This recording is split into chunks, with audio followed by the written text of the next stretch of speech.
Hi guys, on this video we're going to be checking out the QRDGame Stellar T5 wireless joypad for your Nintendo Switch.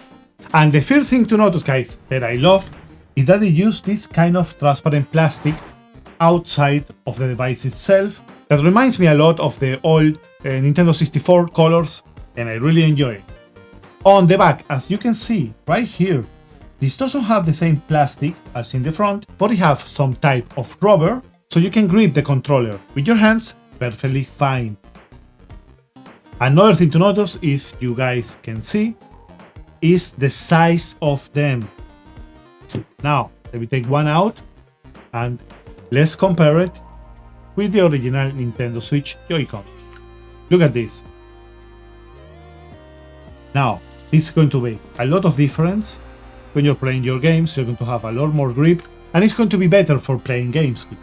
You can also use it as two different joypads, like the original ones, if you turn them to the side. Now, in this position, of course, the shape of it is going to be a little bit weird, but I believe that with the time you can get used to it. So, let's take a look at the features. Now, as you can see on the box, what you get is the both sides of the joypad, one accessory in the middle to connect them and to use them as one controller, or you can use them separately or in your Nintendo Switch, as you prefer. One USB-C cable for charging, and a different D-pad if you so prefer it, so you can change it right here. Now, one of the key features of this controller is the thumbsticks. They are both with Hall effect, so you're not going to have to worry anymore about drifting. That is the biggest problem that you can have with the Nintendo Switch original Joy-Cons. This controller also have 6-axis gyro, so you're going to be able to play all your sport games or the games for the Nintendo Switch that you can use them. As you can see right here, they have a lot of buttons. Not only the same buttons that you have with your Nintendo Switch, but as well as you can find in both sides a turbo button that you can configure, and in the back, if you see right here, you have two extra buttons that you can set up as you want. For example, if you want to make one combination of two buttons at the same time or anything like that, you can set it up into one of these back ones. As well as you can control the vibration of the control itself, and you can change the lights. Now you can adjust the vibration of it, and it also have 8 different color LEDs with 2 different color modes. Now let's set it into the Nintendo Switch and test them out. One thing that I want you guys to know is that this controller is compatible with the Nintendo Switch OLED, of course, but it's also compatible with PC and with your Android and iOS devices. Now, set it up here.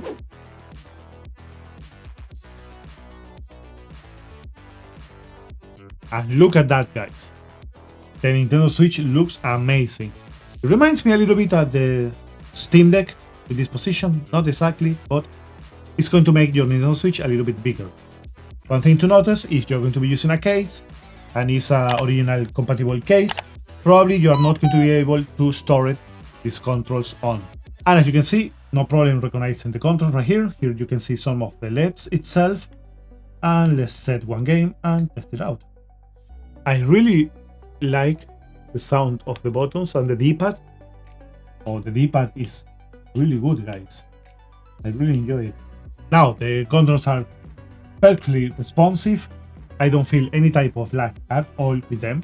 And they feel really good in your hands, guys. I prefer them way more than the original Joy-Cons that come with the Nintendo Switch.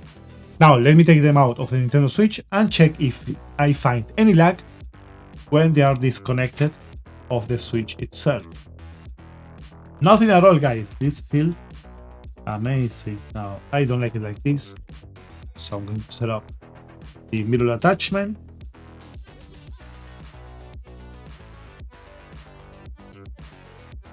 Now, one thing that I hear is that if you want to use them with your PC or your computer, you are going to need to have some kind of adapter or anything like that.